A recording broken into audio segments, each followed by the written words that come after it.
Candyland is a children's game that was released in 1948. It sells to this day, being labeled as a child's first game. The game is a commercialized version of Parcheesi, one of the most oldest games in the world. Instead, Candyland uses a deck of cards to determine movement. There is no strategy involved. Players are never required to make choices.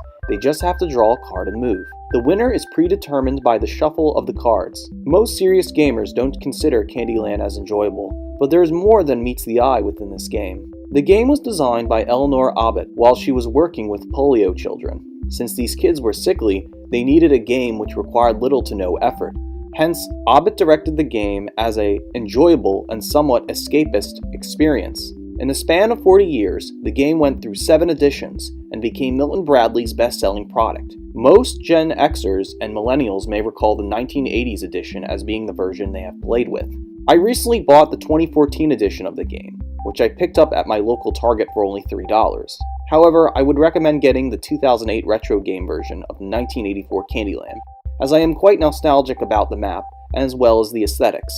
Now, game designer James Ernest had an article about Candyland in the book Family Games: The 100 Best, which he describes why it is his favorite game. It is not his favorite game because he has a connection with it, but because the game intellectually teaches children something else, that is, how to play fair.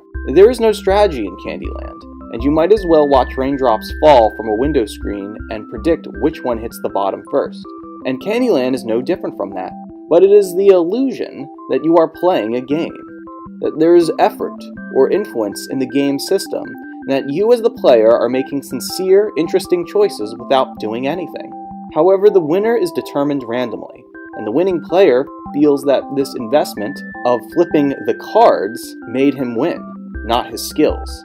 Therefore, an easy action, like flipping cards, can make one feel as powerful as Bobby Fischer playing chess, because there will only be one skillful winner. Another game illusion is also referenced in the book The Kobold's Guide to Board Game Design, where James Ernest also writes about the game Killer Bunnies and the Quest for the Magic Carrot.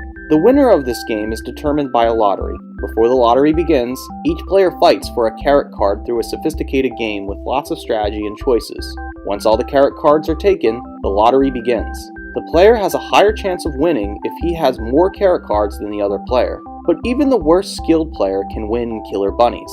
Ernest says that Killer Bunnies creates the illusion of sophisticated play, but backstabs the player with the lesson of possibly rewarding the less skillful player with a win. And like Candyland, both the play and the win condition is an illusion. Rather than teaching kids to play fair, as one may win or lose, Candyland gives the player a high feeling of winning. Once you win, you are addicted to it, and you must play Candyland over and over again to show others you are a winner, skillfully or not. This experience is similar to drug use. One must always get high off of winning, taking the easy way out through Candyland, and become addicted to the game. The white nationalist blog, Countercurrents, published an article against escapism, where the anonymous blogger equates gamer culture and video game addiction to that of drug use. Candyland is no different for adults and children. Candyland is a tool to make the poor player feel good that he has won in something by doing nothing, which the winning player ironically feels he has done something within the game to win. The lesson here is that Candyland is the future of game design. The game system, experience, and goals are an illusion. We feel we have a huge investment in the game to actually compete with other humans, but Candyland does everything for us. Players may banter against one another, make bribes in the game, go ahead and bet, or do some magic trick to get ahead.